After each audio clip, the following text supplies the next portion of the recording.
Allô YouTube, je fais cette vidéo avec ma face d'allergie saisonnière et ma voix de bronchite parce que rendu là, si je la faisais pas aujourd'hui, je pense que je l'aurais jamais fait. Puis c'est une vidéo que j'ai en tête depuis des mois. Je pense que ça va vous aider. Je pense que ça va être intéressant pour vous de savoir c'est quoi les catégories budgétaires que j'utilise dans mon agenda budgétaire annuel. J'ai fait beaucoup de changements dans mes catégories budgétaires cette année, donc je voulais vous en parler. Je sais qu'on est à la mi-année, là, donc peut-être c'est un timing weird pour sortir cette vidéo.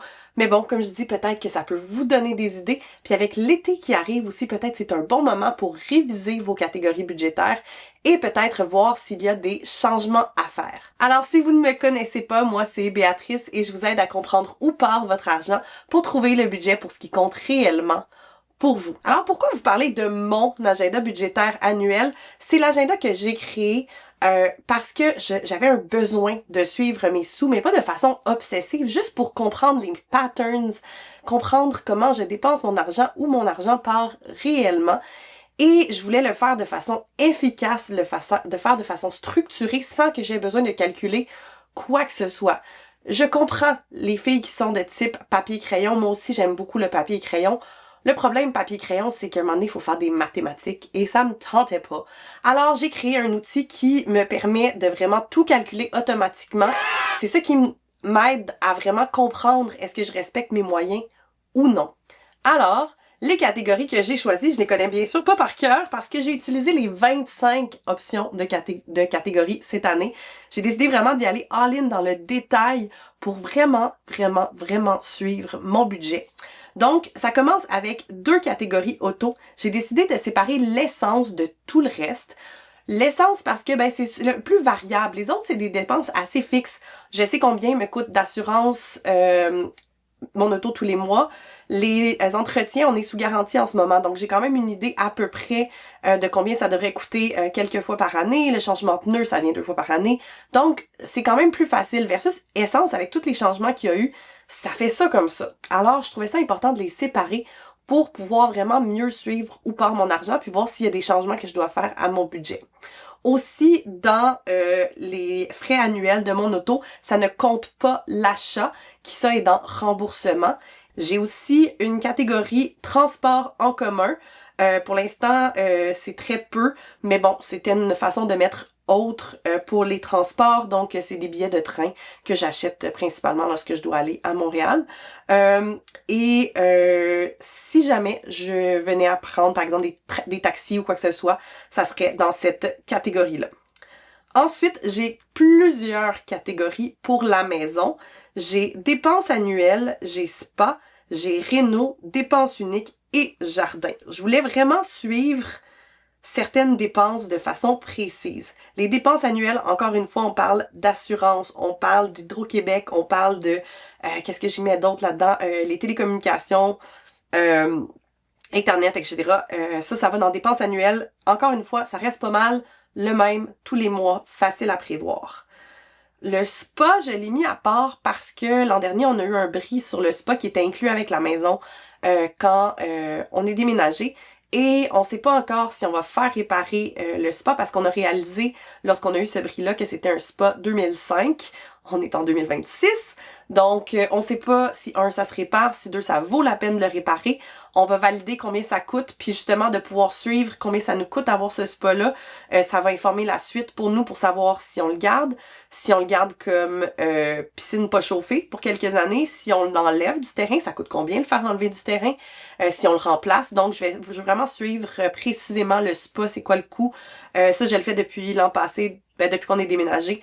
Donc, pour aider à voir, parce qu'à la base, moi, je voulais pas de piscine. Le spa, on était bien content quand on l'a eu, mais il faut voir si réalistement c'est quelque chose qu'on va garder à long terme. Ensuite, il y a les dépenses uniques. Chaque maison a des dépenses uniques, chaque même locataire a des dépenses uniques. On parle de, par exemple, je sais pas moi, un petit touch-up de peinture qu'il faut faire. Qu'est-ce qu'il peut y avoir d'autre? Mettons, t'achètes une étagère, des choses comme ça. Des petites dépenses à gauche, à droite, qui ne vont pas dans les dépenses annuelles, qui sont vraiment des petits one-off. Des petits one-off qui est important de budgéter. Voilà. Et jardin, encore une fois, moi je le mets dans la maison parce que jardin, c'est pas juste mes plants. On a bâti un gros potager ici. On est encore en train de le bâtir, c'est pas fini. Donc, je voulais suivre un peu le coup de tout ça. Ma serre, mon potager, les pots de jardin qu'on utilise, ils étaient déjà sur le terrain, mais j'ai acheté de la pierre de rivière, j'ai acheté de la terre, bref, tout ça pour arranger la zone jardin extérieur. C'est budgété séparément. C'était assez dispendieux cette année, en espérant que ce soit pas le cas tous les ans. Là, je pense que le gros du projet est fait, alors on va voir d'année en année. Ensuite, on entre dans épicerie, qui est un poste budgétaire, et Costco, c'est un poste budgétaire. Et ça, je trouve ça important de l'expliquer. Moi, j'ai un poste budgétaire épicerie. Puis ça, c'est mes visites vraiment à IGA, Maxi, Super C, principalement, occasionnellement chez Métro. Mais bref, c'est les épiceries où je vais régulièrement. J'ai mis Costco à part parce que Costco, c'est comme un varia. Puis, il y a des gens qui sont peut-être plus à leur affaire avec leur budget, puis qui mettent sûrement OK, c'est chez Costco, j'ai dépensé tel montant en épicerie, tel montant pour le jardin, tel montant pour ça. Moi, j'y arrive pas. Alors, ce que j'ai fait, c'est que j'ai soustrait les montants que je pensais dépenser à l'épicerie. Mettons, je veux dire quelque chose, n'importe quoi au hasard. J'ai enlevé 50$ par mois de mon budget épicerie, puis j'ai mis 50$ en budget Costco tous les mois. Comme ça m'aide à voir si je suis on track, même si c'est pas des catégories budgétaires parfaites.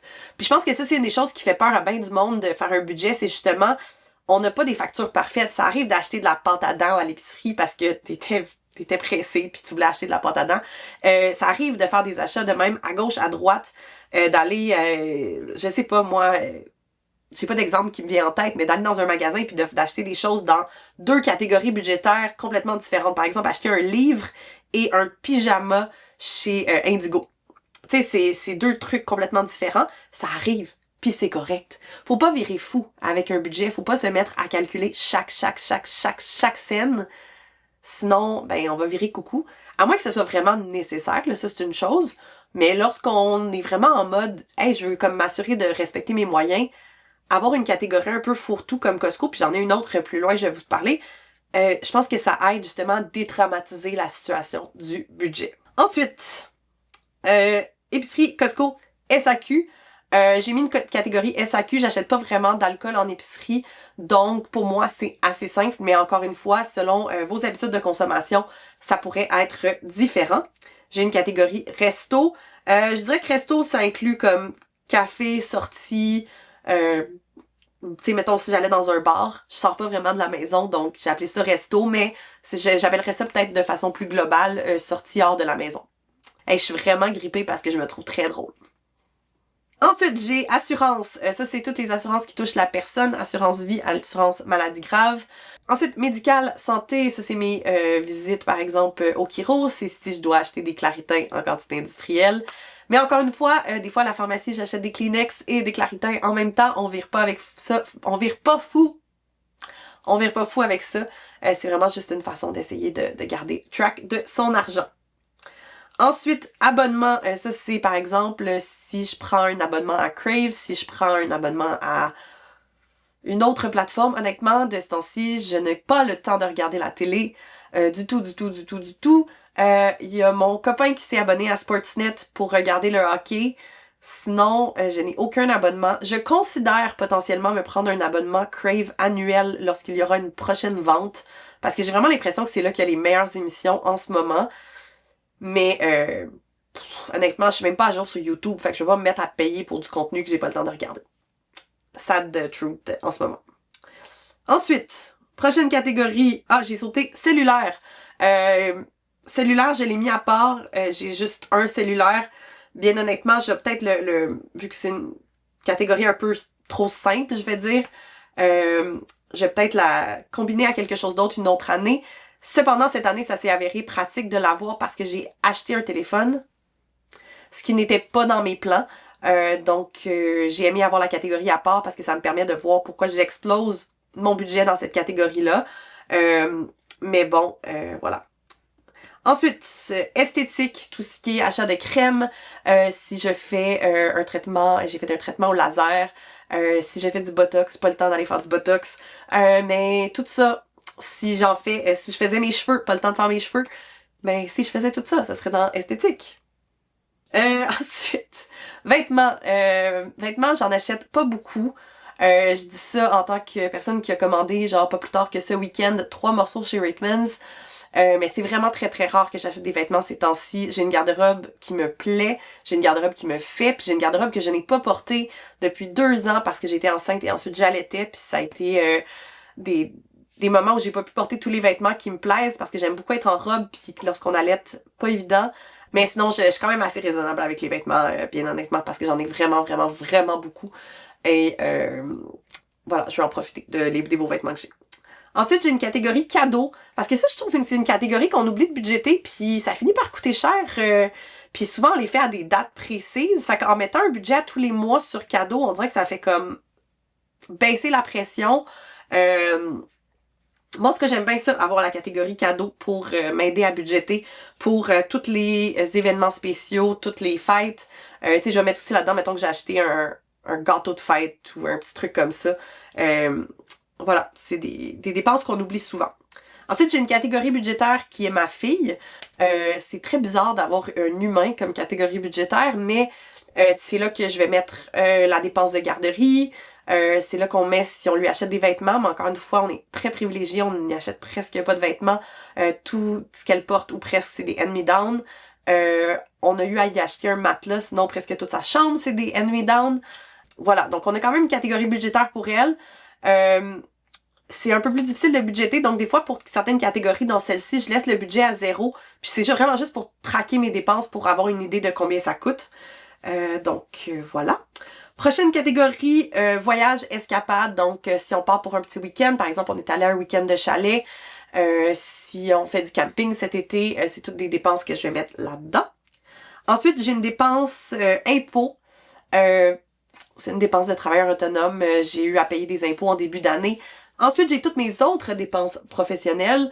C'est vraiment un fourre-tout de toutes mes dépenses professionnelles.